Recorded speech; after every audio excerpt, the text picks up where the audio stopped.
পিনপতন নীরবতা বিরাজমান নাসির মঞ্জিলে। সবাই চুপচাপ বসে আছে। সবার মধ্যে বসে আছে জাইন। বর্তমানে কেন্দ্রবিন্দু সে হলেও বারবার সবার দৃষ্টি অন্য একজনের দিকে চলে যাচ্ছে। না চাইতো অক্ষিপট সেদিক থেকে ফিরে আসছে না সবার। নুসরাত মুখের মধ্যে আমের টুকরো ঢুকিয়ে সবার দিকে তাকালো। চোখের চশমার ভেতর থেকে উকি দেওয়া মেয়েলি চোখ আকারে ছোট ছোট করে কাঠখোট্টা কণ্ঠে জানতে চাইল, কি আমার দিকে এরকম করে তাকিয়ে আছেন কেন? আমি আপনাদের মতোই মানুষ, কোনো ভিন গ্রহের প্রাণী না। লিপি বেগম স্বামীর দিকে আর চোখে তাকালেন। শুভ্র মুখখানা ইতিমধ্যে রক্তে লাল রঙে রঞ্জিত হয়ে উঠেছে। আরশকে কিছু একটা ইশারা করলেন। আরশ সেসবে থোড়াই পাত্তা দিল না। চুপচাপ বসে হাতের মোবাইল স্ক্রল করতে মগ্ন হলো। লিপি বেগম এবার নিজ উদ্যোগে কথা বলতে গেলেন। গলা খাকারি দিয়ে ডেকে উঠলেন, নুসরাত। নুসরাত ভ্রুকুঞ্চিত করল সামান্য। নিজের মুখে আমের টুকরো ঢুকিয়ে লিপি বেগমের দিকে দৃষ্টি নিক্ষেপ করল। মুখ নাড়াতে নাড়াতে উত্তর দিল, জি বড় আম্মু। লিপি বেগম মৃদু হেসে বললেন, পা নামিয়ে বসো বাবা, বড়দের মধ্যে পা তুলে বসা অভদ্রতা। নুসরাত ঠোঁট জিহ্বা দিয়ে ভিজিয়ে নিল। মৃদু হেসে পায়ের উপর থেকে পা নামিয়ে নিয়ে বসল। ইসরাতকে নিজের সাথে করে নিয়ে আসলেন রুহিনী বেগম। আরশ জাইনের পাশ থেকে উঠে এসে বসল নুসরাতের পাশে। হেলাল সাহেব একবার তেরা চোখে তাকিয়ে চোখ সরিয়ে নিলেন। নুসরাতের পাশে নির্দিষ্ট দূরত্ব রেখেই বসেছিল মাহাদি। আরশের তার সহ্য হলো না। মাহাদিকে নুসরাতের পাশ থেকে গা দিয়ে ধাক্কা দিয়ে এক প্রকার অনীহা নিয়ে দূরে সরিয়ে দিল। চোখ সরু করে কিছুক্ষণ তাকিয়ে থেকে বলল, ওর সাথে কি মধু লাগানো, যে সব সময় তোর ওর সাথে মৌমাছির মতো লেগে বসতে হয়? মাহাদি ফ্যাল ফ্যাল করে চেয়ে রইল। অতপর কোনোরূপ শব্দ ব্যয় না করে নিজের চোখ সরিয়ে নিল। গুনে গুনে 2 সেকেন্ড পার হওয়ার পর কিচেনের দিকে চোখ পড়তেই অক্ষি কোটরে ভাসল পা স্লিপ কেটে ধূপ করে মেঝেতে পড়ে যাওয়া মমকে। নাদুস নুদুস হওয়ায় নিজের জায়গা থেকে উঠে দাঁড়াতে পারল না মেয়েটা। সোজা হয়ে উঠে দাঁড়াতে ইরহামের সাহায্য লাগলো। ইরহাম টেনে তুলে দাঁড় করাতেই নাক ফুলিয়ে কিছু একটা বলল মেয়েটা তাকে। মাহাদি সেদিক থেকে চোখ সরিয়ে নিয়ে বিড়বিড়িয়ে আওড়ালো, এই মেয়ের পড়ে যাওয়া ছাড়া আর কোনো কাজ নেই। মেঝেতে, রাস্তায়, কাদায় সব জায়গায় পড়তে হবে, তাও আবার আমার সামনেই। স্টেন্স। ইসরাত সবার উদ্দেশ্যে সালাম দিতেই শোয়েব সাহেব উঠে এসে কপালে চুমু খেয়ে মাথায় হাত বুলিয়ে দিলেন। 1000 টাকার নোট দিয়ে মাথার চারপাশে ঘুরিয়ে নিয়ে নজর কাটলেন। ঝর্নার হাতে টাকা তুলে দিতে দিতে বললেন, বুয়াকে দিয়ে দিও। শোয়েব সাহেব হেসে আবার গিয়ে বসলেন নিজের জায়গায়। শহীদ উঠে এসে ইসরাতের মাথায় হাত বুলিয়ে দিলেন। তারপর কপালে সূক্ষ্ম চুমু খেয়ে মৃদু আওয়াজে বললেন, প্রিটি লাগছে আপনাকে আম্মা। ইসরাত মৃদু হাসল। শোয়েব সাহেব নিজের জায়গায় বসার আগে ইসরাতকে জাইনের কাছে বসিয়ে দিলেন। নাজমিন বেগম কিচেন থেকে ঘাম মুছতে মুছতে এসে বসলেন সোফায়। নুসরাতকে ফিসফিস করে বললেন, এসির পাওয়ার কমা। নুসরাত সেন্টার টেবিল থেকে রিমোট নিয়ে এসির পাওয়ার কমিয়ে দিল। ধীরে ধীরে ড্রয়িং রুম ঠান্ডা হয়ে আসলো। হেলাল সাহেব এবার বলে উঠলেন, আসল কথায় আসা যাক। যখন সব কিছু নতুনভাবে হচ্ছে তাহলে নতুনভাবেই পরিচিত হই। নাসির সাহেব উপর নিচ মাথা নাড়ালেন। হেলাল সাহেব ইশারা করলেন শোয়েব সাহেব আর সৈয়দের দিকে। ওরা দুজন আমার ছোট ভাই, ওদের স্ত্রী, এবং উনি আমার ফুপি। উনি আমার স্ত্রী, ও আমার বড় ছেলে, আর ও ছোট ছেলে। ইরহামের দিকে ইশারা করতেই ইরহাম কথা কেটে দিয়ে বলে উঠল, আমি মেয়ে পক্ষ। হেলাল সাহেব মম আর আহানের দিকে আঙুল তাক করতেই দুজন একসাথে বলে উঠল, আমরা দুজন মেয়ে পক্ষ। নাসির সাহেব সবার দিকে ইশারা করে বললেন, উনি আমার স্ত্রী। এই আমার বড় মেয়ে, আমার ছোট মেয়ে, আমার ভাইয়ের ছেলে ওই দুইজন, আর ও আমার বোনের মেয়ে। হেলাল সাহেব মেকি হাসি ঠোঁটে ঝুলিয়ে বললেন, সুন্দর পরিবার আপনাদের। নাসির সাহেব হাসি মুখে বললেন, জি, আপনাদেরও। এবার আসা যাক রীতিনীতিতে। একজন মেয়ে যেভাবে দেখা হয় সেভাবেই আমরাও মেয়ে দেখব। হেলাল সাহেবের কথায় নাসির সাহেব মাথা নাড়ালেন। হেলাল সাহেব বললেন, মেয়েকে বলুন হেঁটে দেখাতে। নুসরাত ভ্রুযুগল কিঞ্চিত কুঁচকে রেখে রকচটা কণ্ঠে জানতে চাইল, কেন? সুফি খাতুন শুধালেন, কি কেন? নুসরাত তাচ্ছিল্য করে বলে উঠল, মেয়ে কেন হেঁটে দেখাবে? শোয়েব সাহেব নুসরাতের উদ্দেশ্যে বললেন, এটাই নিয়ম আম্মু। নুসরাত চোখ সরু করে জিজ্ঞেস করল, কে তৈরি করেছে নিয়ম?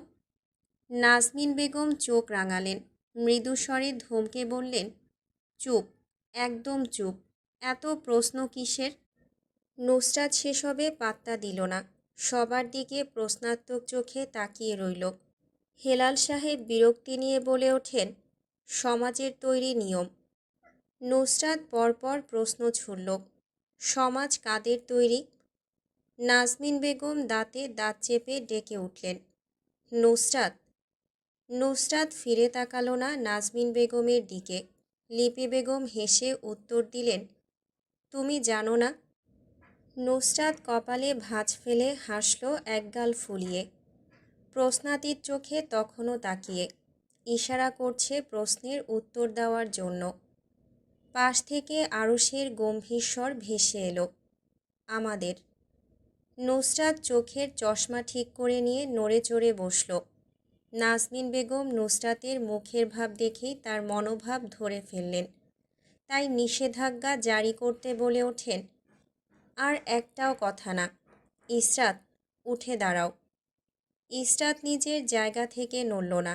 জাইনও ইশারা করল চুপ করে বসে থাকতে। হেলাল সাহেব কঠোর স্বরে জিজ্ঞেস করলেন, উঠে দাঁড়াচ্ছিস না কেন? শুনতে পাসনি কি বললাম? ইসরাত দীর্ঘশ্বাস ফেলে উঠে দাঁড়াতে যাবে, জাইন হাত চেপে ধরল। গম্ভীর গলায় বলল, প্রয়োজন নেই হেঁটে দেখানোর। ও তেরা হোক, ব্যাকা হোক, টাক হোক, ল্যাংড়া হোক, রোগা হোক, ওকে বিয়ে করতে আমার কোনো সমস্যা নেই। তাই হাঁটারও কোনো প্রয়োজন আমি দেখছি না। নুসরাত তীক্ষ্ণ কণ্ঠে বলে উঠল, প্রয়োজন আছে। সুফি খাতুন না বুঝে নুসরাতের কথায় সহমত পোষণ করলেন। বলে ওঠেন, হ্যাঁ হ্যাঁ, প্রয়োজন আছে, উঠে দাঁড়াও। নুসরাত হাসল। ইসরাত উঠে দাঁড়াতে যাবে, নুসরাত হাত তুলে বাধা দিল। চোখ ছোট ছোট করে হেসে ফেলল। তারপর বলল, তোকে কে বলেছে উঠে দাঁড়াতে? আমি তো জাইন ভাইয়াকে হেঁটে দেখাতে বলছি। নাজমিন বেগম মাথায় হাত চাপড়ালেন। তিনি জানতেন এই মেয়ে এই ধান্দা আছে নিজের মস্তিষ্কে। তাই তিনি বাদে সকলে একসাথে প্রশস্ত গলায় চেঁচিয়ে উঠলেন, কি? নুসরাত নির্বিকার চিত্তে চেয়ে রইল। জাইনকে চোখ দিয়ে ইশারা করল উঠে দাঁড়ানোর জন্য। হেলাল সাহেব রাগী কণ্ঠে বললেন, মাথা ঠিক আছে তোর? নুসরাত ঠোঁট চেপে ধরে উপর নিচ মাথা নাড়াল। হেলাল সাহেব কিছু বলতে নেবেন, আরশ গমগমে স্বরে বলতে লাগল, সমস্যা কোথায়? ভাইয়া হেঁটে দেখাক আর ইসরাত হেঁটে দেখাক, একজন দেখালেই হয়। এতে তো আমি খারাপ কিছু দেখছি না। লিপি বেগম দ্বিমত পোষণ করে বললেন, এরকমটা হয় না। নুসরাত ভোলা ভালা চেহারা বানিয়ে বলে উঠল, এই তো আপনারাই বললেন সমাজের তৈরি নিয়ম, তাহলে এখন কেন বলছেন এরকম হয় না? হেলাল সাহেব বললেন, মেয়েকে বলুন হেঁটে দেখাতে। নুসরাত হেলাল সাহেবের থেকে বড় গলায় জাইনকে উদ্দেশ্য করে বলল, ছেলেকে বলুন হেঁটে দেখাতে। ইসরাত আর জাইন দুইজনই উঠে দাঁড়ালো। একজন আরেকজনের পানে চেয়ে এপাশ থেকে ওপাশ হেঁটে দেখালো। হেলাল সাহেবের ব্যাপারটা মন মতো না হওয়ায় ক্ষিপ্ত চাহনি নিক্ষেপ করে বললেন, মেয়ের চুল দেখাও। নুসরাত তাচ্ছিল্যের সুরে বলল, আব্বা, ছেলের চুল দেখুন। ভালো করে টেনে টুনে দেখে নেবেন চুলগুলো আসল নাকি নকল। আসল হলে একটু জোরে টান দেবেন। কম বয়সে চুল পড়ে গেলে আমাদের ইসরাতকেই টাকজামাই নিয়ে থাকতে হবে। নাসির সাহেব নুসরাতের কথায় উপর নিচ মাথা নাড়ালেন। নাজমিন বেগম কটমটিয়ে বললেন, নুসরাত। নুসরাত মায়ের দিকে বিরক্তি নিয়ে তাকালো। নাকের পাটা ফুলিয়ে বলে উঠল, কি হয়েছে? নুসরাত নুসরাত বলে চিৎকার করছো কেন? কিছু বললে বলো, না হয় আমার কাজে বাধা দিও না। হেলাল সাহেব এবার তেজি কণ্ঠে বললেন, মেয়ে রান্না জানে? নুসরাত মেকি হাসি ঠোঁটে ঝুলিয়ে বলল, ছেলে রান্না জানে? হেলাল সাহেব চোখ উল্টে নিলেন। ক্ষিপ্ত চাহনি নিক্ষেপ করে জিজ্ঞেস করলেন, ছেলের রান্না জানা না জানা দিয়ে তোমাদের কাজ কি? নুসরাত শ্বাস ফেলল। খোপা খুলে যাওয়ায় তা আবার বান করতে করতে উত্তর দিল, আমাদের মেয়ের রান্না জানা না জানা নিয়ে আপনাদের কাজ কি? মেয়ে কি ঘরের কাজ জানে? ছেলে কি ঘরের কাজ জানে? হেলাল সাহেব চুপচাপ নুসরাতকে কিছুক্ষণ লক্ষ্য করলেন। তারপর শ্বাস ফেলে বলে উঠলেন, আমাদের মেয়ে পছন্দ হয়েছে, কিন্তু মেয়ের বোনকে পছন্দ হয়নি। মেয়ে মানুষের মুখ এত লাগামহীন ভালো চোখে দেখে না মানুষ। নুসরাত হালকা হেসে বলে উঠল, আমাদেরও ছেলে পছন্দ হয়েছে, কিন্তু ছেলের বাপকে পছন্দ হয়নি। পুরুষ মানুষের মহিলাদের কাজের বিষয়ে এত খুঁতখুঁতে হওয়া আমরা বাপ মেয়ে ভালো চোখে দেখি না, ঠিক না আব্বা? নাসির সাহেব নুসরাতের সাথে তাল মিলিয়ে হ্যাঁ বললেন। হেলাল সাহেব নাসির সাহেবের দিকে তাকালেন। উঠে দাঁড়াতে দাঁড়াতে বললেন, মেয়েকে একটু মেয়েদের মতো কাপড় পরার বসা শিখাবেন। নুসরাত হাসি হাসি মুখে হেলাল সাহেবের চোখে চোখ রেখে বলল, আপনার ছোট ছেলেকেও একটু বুঝিয়ে বলবেন, অপরিচিত মানুষের এত কাজ ঘেঁষে বসা ঠিক না। আপনাকে দেখে আদবই মনে হচ্ছে, তাই পরের বার আসার সময় ছেলেকেও একটু আধটু আদব কায়দা ভালোভাবে শিখিয়ে নিয়ে আসবেন। শিকদার বাড়ি। নিজাম শিকদারের হাতে মিষ্টির বক্স তুলে দিতেই ভ্রু কুঁচকালেন পৌর লোকটা। নুসরাত লোকটাকে এমন করতে দেখে একটা মিষ্টি টুপ করে প্যাকেট থেকে বের করে ঢুকিয়ে দিল নিজাম শিকদারের মুখে। মৃদু কণ্ঠে বলল, আহ, এত চিন্তা করছো কেন তুমি? টুপটাপ মিষ্টি খেয়ে নেবে, তা না করে আমার দিকে অদ্ভুতভাবে তাকিয়ে আছো। একটা কথা শোনো, 2 দিন পর এমনি কবরে চলে যাবে, তাই ভালোভাবে খেয়ে দিয়ে কবরে যাও। এক ঠ্যাং তো এমনিতেই কবরে। নিজাম শিকদার মুখের ভেতরে ঢোকানো মিষ্টিটা খেয়ে ঢোক গিললেন। মুখের বিকৃতি ঘটিয়ে জিজ্ঞেস করলেন, কি এমন কাজ সম্পাদন করেছ যে মিষ্টি বিলাচ্ছ তোমরা বাপ মেয়ে? নুসরাত হাসল। গা দুলিয়ে হেঁটে গিয়ে সোফায় আরাম করে বসল। মৃদু আওয়াজে বলে উঠল, আগে 1000 টাকা বের করো, তাহলে বলবো, না হলে সুখবর জানার কোনো দরকার নেই তোমার। নিজাম শিকদার তীক্ষ্ণ চাহনি নিক্ষেপ করে 1000 টাকার নোট বের করে নুসরাতের দিকে এগিয়ে দিলেন। সুরভি বিরক্ত কণ্ঠে বলল, আমার দাদার থেকে টাকা নিতে তোর লজ্জা লাগছে না? নুসরাত নির্দ্বিধায় উত্তর দিল, না, মোটেও লাগছে না। সুরভি শব্দ করে শ্বাস ফেলল। ইশারায় বলল কি হয়েছে বলার জন্য। নুসরাত মৃদু তেজি কণ্ঠে বলে উঠল, মেহমান আসলে তোমরা খেতে দাও না, আমাকে আগে আপ্যায়ন করো, তারপর বলবো। সুরভি নুসরাতের গোঁড়ামিতে বিরক্ত হলো। রাগী চোখে চেয়ে যখন উঠতে যাবে নুসরাত থামিয়ে দিল। হাত দিয়ে ইশারা করল বসে যাওয়ার জন্য।